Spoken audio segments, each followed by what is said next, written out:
To our second speaker, who's Paco Wandosell from the CBM in Madrid, and he has focused his work on developing innovative techniques for cell manipulation with therapeutical purposes. And the title of his talk is Nanoparticles as a Tool for Therapy of Alzheimer's Disease. Paco. Good morning, everyone. Thank you very much, Isabel, for the introduction and for the committee to give me the possibility to present some of our data.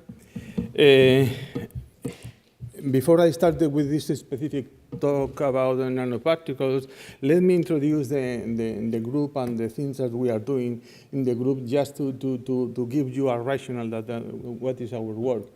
The Cybernet group now is composed by the group of people that I put here.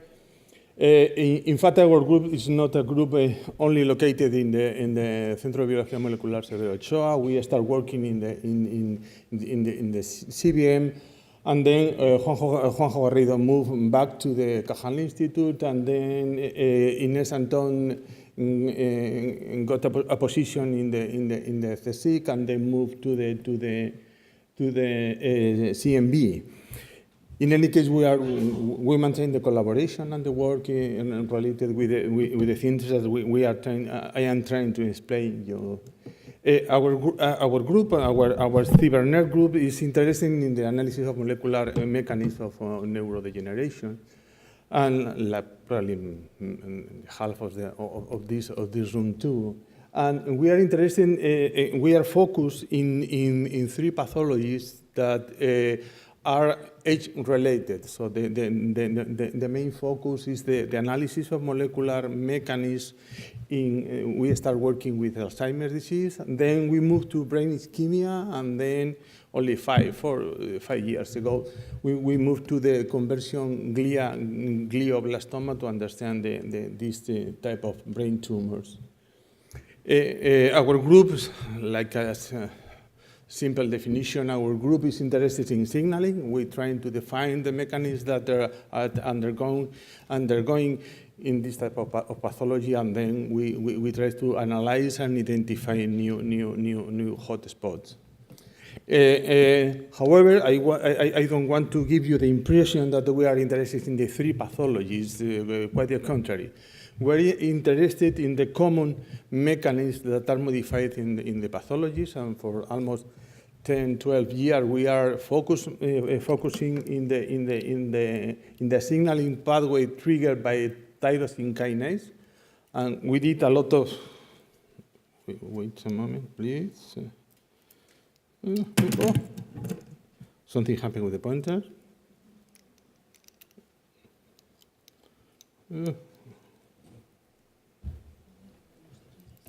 Oh, okay. So we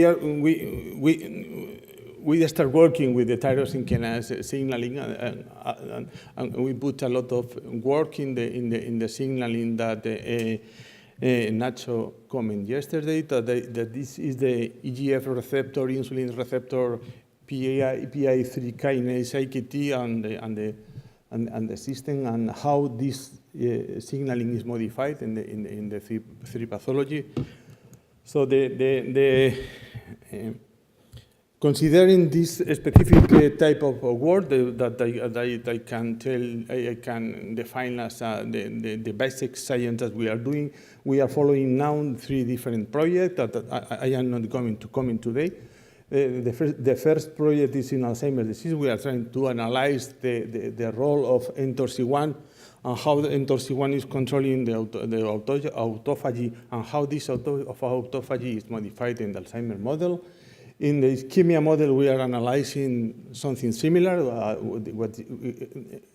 how mTORC1 is modified, and what is the role in the ischemia and the repair process, the glia versus neuron effect, what is the contribution of each cell.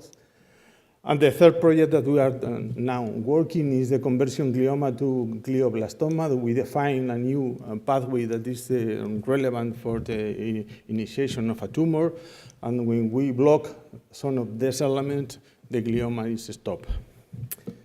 However, we are interested in a second type of goals that I should define like a more technological or translational. What is it that we are trying to define specific targets modified in the pathology to approach different therapeutic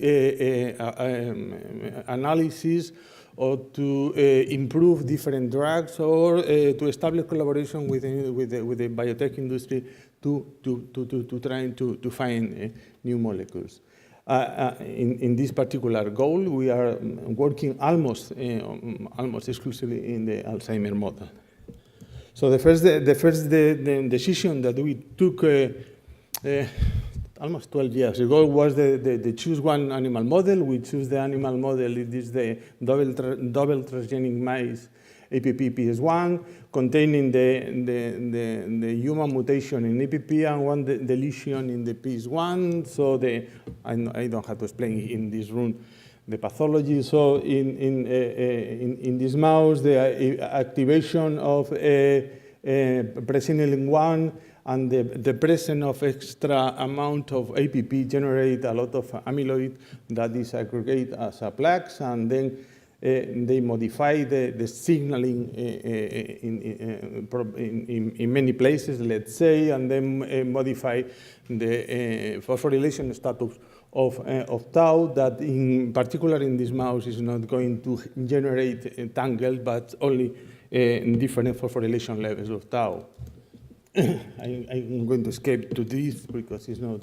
So we established the colony 10 years ago, and then one work that we are doing is the analysis of the colony and how is the progression of this pathology, this amyloidosis in the animals.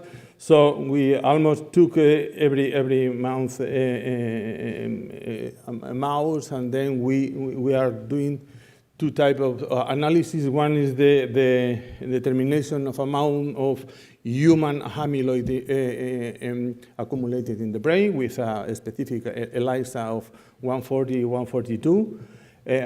Here you can see the 140. As you can see, we can detect the amyloid almost 1-2 months in the mice, and then increase up to 10-12 months old. And it's almost established.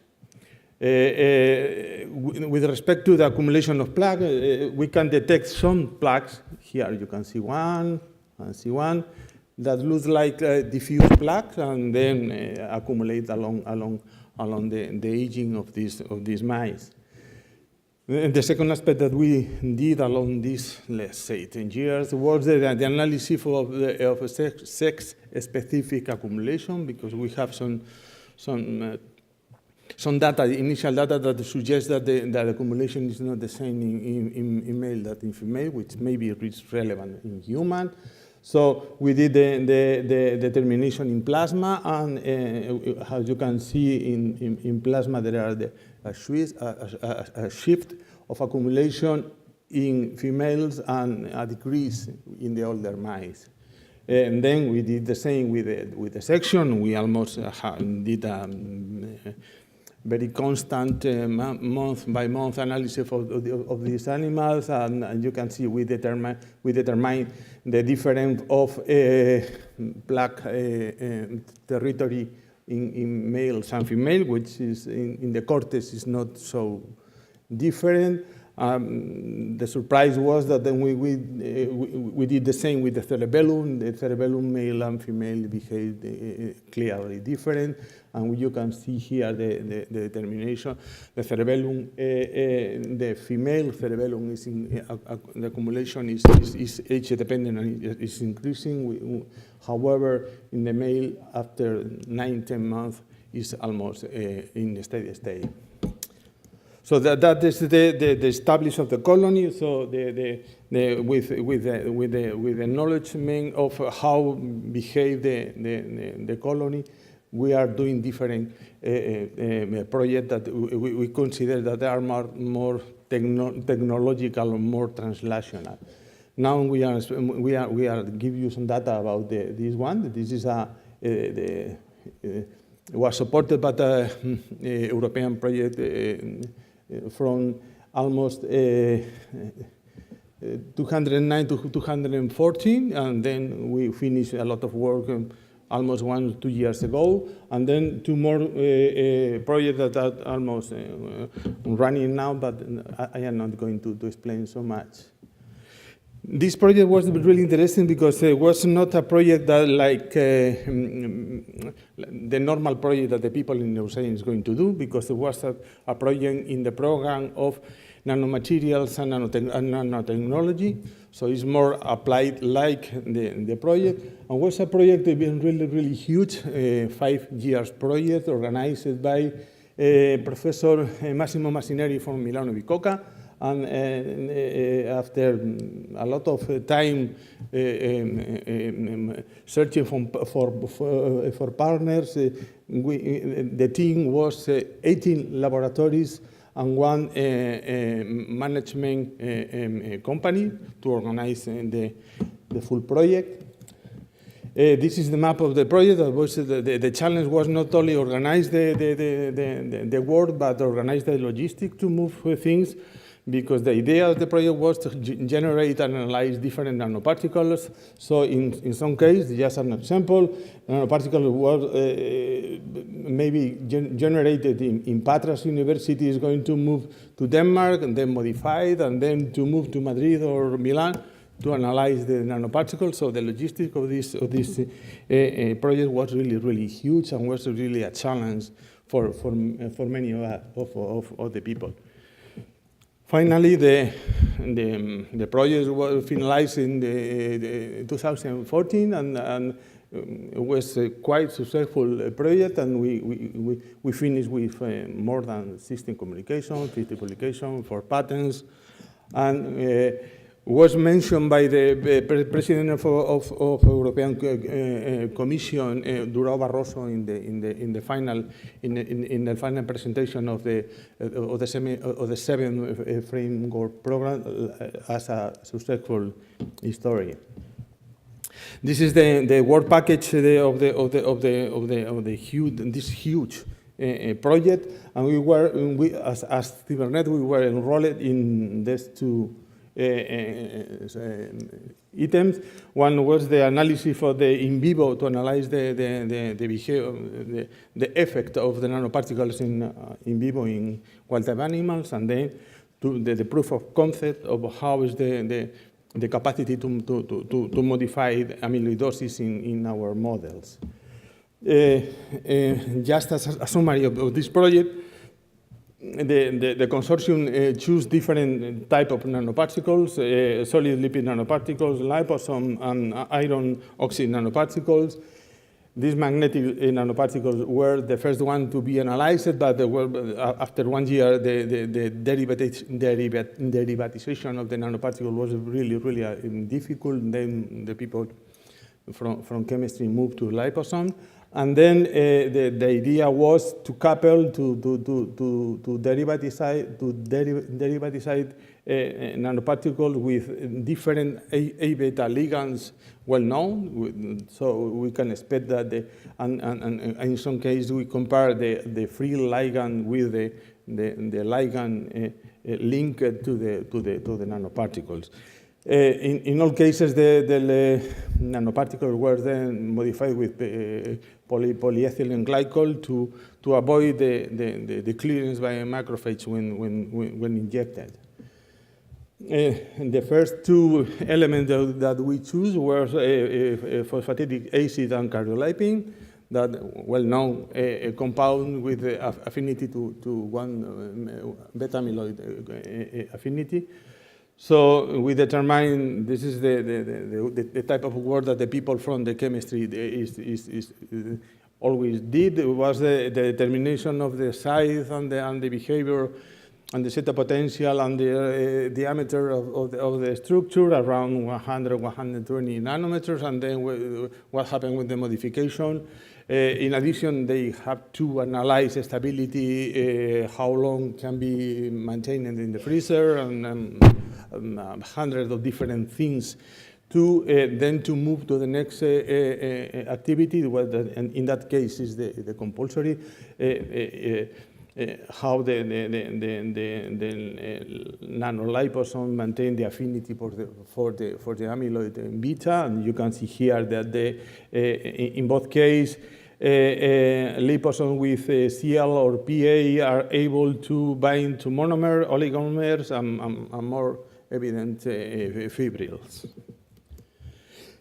With all this data, we thought in the possibility to inject one big and fast experiment in the mice. We choose the animals at the 3 months. What is if you remember, is the low increase, the initial accumulation of amyloid, just in case to see the increase or the decrease. And we set up an experiment with injection every 48 hours for weeks, and then always at the beginning of the experiment, we took a sample of the blood to obtain the plasma, and at the end point is going to check the same. And the idea is to determine the peripheral amyloid in both cases and to analyze the difference, if any. At the end point, we always do the same type of experiment. The half of the brain is going to be to immunocytochemistry, and the half is going to go to the Western blot, ELISAs, and everything. So the first data was this one, when we determined the amyloid in the plasma. PA, but more evident CL is going to reduce the amyloid in the peripheral amyloid in this specific experiment. However, the brain inside, we detect a reduction, which is a tendency, but was not statistically significant in that moment. Probably with more mice or longer period of time, the experiment was successful. The determination of amyloid plaques suggests something similar. CL is more effective apparently in the system, which is important. Is another data that may have a lot of discussion. Is going to may have an effect inside the brain, even though probably this liposome is not going to cross BBB. And the answer is yes. You have here how the PA and CL liposome is going to decrease the phosphorylation of tau in both cases. Similar, we checked phosphatase and tau kinase, and here you can see how, again, phosphatase, PA and CL are going to reduce the activity of two well-known kinases that I am not going to discuss. So this first set of experiments, the conclusion is something like that. The liposome containing PA or CL decrease the peripheral amyloid, but very mild the reduction in the brain. However, it is able to modify the status of phosphorylation. So we move to the second type of element that we analyzed.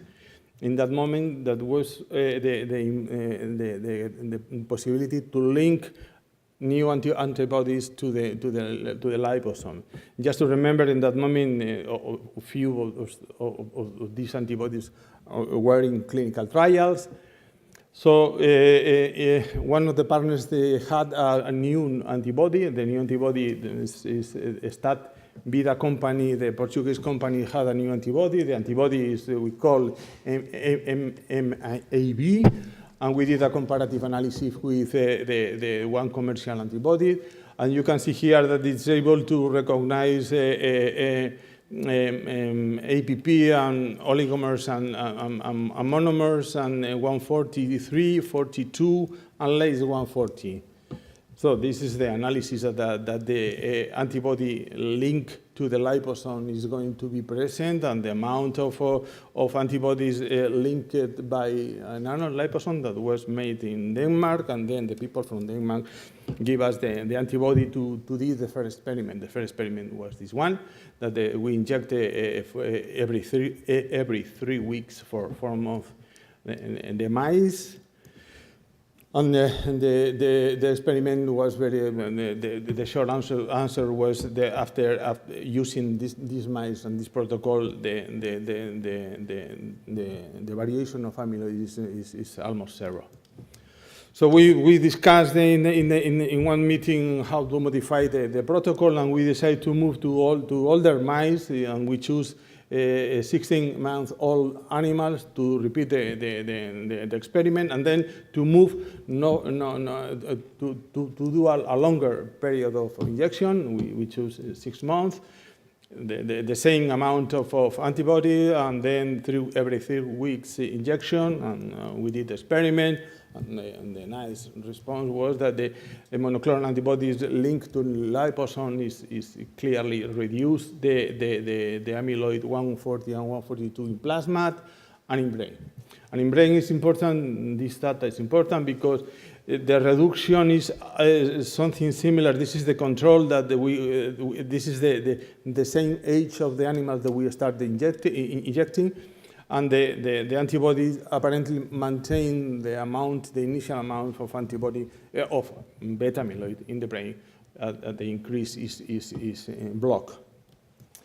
We did just the analysis of the antibody alone and the antibody linked to the liposome is doing similar jobs.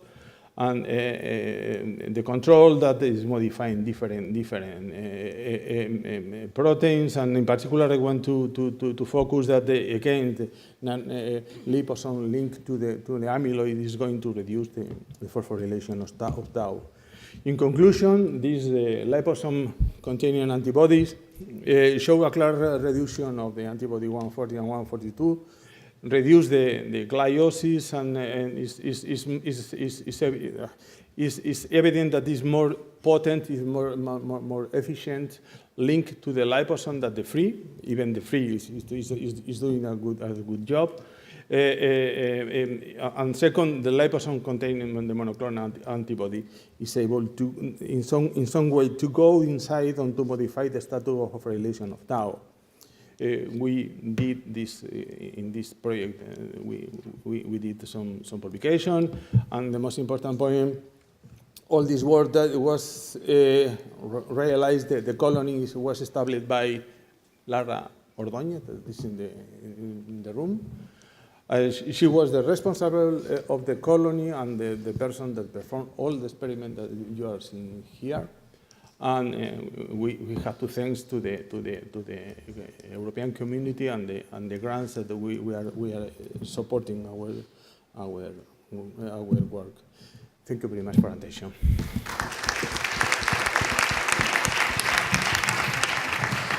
Thank you, Paco. Questions? No? I was wondering why the nanoparticles you chose injecting them intraperitoneally instead of intravenous. Yeah, sorry. It's very dangerous, I have to say. This was a discussion in the commission, because we thought that the IV is one possibility, but in mice it's very difficult to have people with the capacity to, let's say, to inject every 3 weeks in the tail vein, and don't miss one shot, and then you miss the experiment almost. So the difficulty of the experimental difficulty. So we decided to move to intraperitoneal, even though we checked before that the nanoparticles injectors in the intraperitoneal is going to appear in the blood, in the serum. We had the proof, so it was not a problem, but it's easy.